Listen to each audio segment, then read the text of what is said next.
Hello, subject matter experts. This video is designed to walk you through some of the instructional design standards for Online Plus courses. You have been selected as a subject matter expert by the school dean, and you'll be working with an instructional designer as you create the course. And I wanted to walk you through just some framework that we've created to approach hybrid course delivery at Rasmussen. And we put some thoughtful decisions around the instructional design elements, and we want to put some tools together to help faculty with the teaching of the course. So with the curriculum standards that you see up here, our goal is to create a purposeful alignment of the learning experience.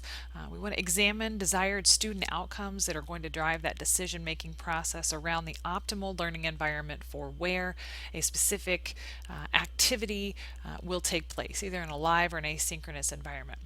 And so we have specific outcomes that will lend themselves to real-time interaction, and we'll examine those and select courses for this based on those desired outcomes. So the school dean has selected the course that you're working on.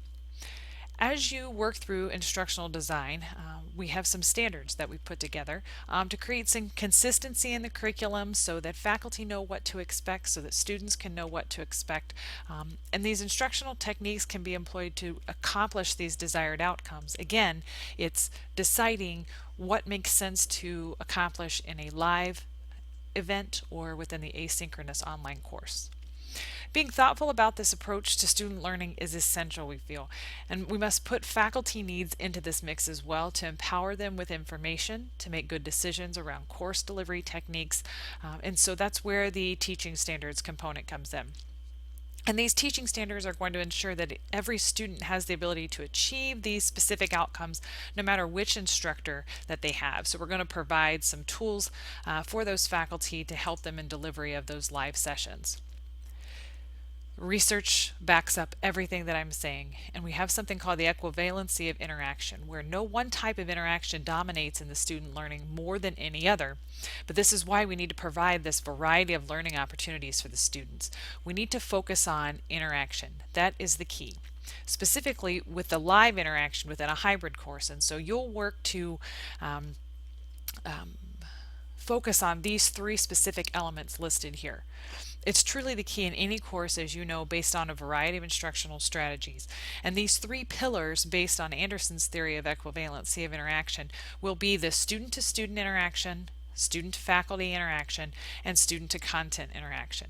Deep, meaningful, formal learning is supported as long as one of these is at a high level. But students all have different needs, which is why we have to vary our delivery. I want you to focus as you're creating these live synchronous sessions. How can you encourage student-to-student, student-to-faculty, and student-to-content interaction within that live environment as well as your online course? And so as you are looking at these courses, you want to be able to consider these different types of outcomes, and this is where your course falls into this mix. Your school dean has recognized that one of these desired outcomes is present within your course, and these are the types of things that lend themselves best to online or to live instruction. And while you might be asking yourself, I'd really like to be able to have these in all courses, which we would love to be able to see that. But these are some specific things that we can accomplish through live instruction. And when you begin to start to consider the design elements in a course, we want to create that consistency. And so clear objectives, specific instructional techniques can be employed to accomplish these desired outcomes. So when you look at the courses across any of the sections or any of the online or residential sections, we want to be able to consider the types of activities and where they're going to take place. If we can have a consistent approach to this, we can then have a measurable program level and course level outcomes across the college. So this is what I want you to discuss as your instructional design subject matter expert team. These are specific elements within the course design that present different types of learning that can take place asynchronously, meaning in the online environment, or synchronously within the live classroom. Some questions to ask yourself might be, what is the purpose of this objective or of the synchronous learning activity? What is the assessment for the student during the synchronous session or following the synchronous session? There must be a student role within that synchronous learning session. This is not a delivery of information by the faculty member. There must be an engaging experience that's happening for the student to keep them there and get them understanding what's going on in that course. Also, how will the lesson plan be designed to assist faculty in delivery of this synchronous session? What types of presentation materials will you include in the faculty guide, such as PowerPoints or PDFs for them to share, potentially videos that you might want them to show as well? These are just some different examples of activities that you can include in a real-time environment versus asynchronous. This list is also not all-encompassing, so be creative as you're working together in your team. I've created some templates and design tools that this instructional designer will have for you to complete. There's a lesson plan template with some specific components on it, as well as a faculty guide to live classroom delivery, and I'm going to show you those right now. You should be able to see the lesson plan template on your screen right now, and you'll notice that I have information up here asking you to have one lesson plan document, meaning one Microsoft Word document, but a lesson plan for all modules that have the synchronous learning sessions. So if every week has one, you'll have a lesson plan for each week. And you want to separate these out according to the following headings. If this is a course redesign and there's been a recorded session from a previous quarter, or you have a demonstration you'd like to include, definitely include that here in the lesson plan so that other faculty can see what it looks like to deliver a live session for this class. Make sure you include the learning outcomes for the class session, the materials that they're going to need for the actual session. What types of preparation do you need to do?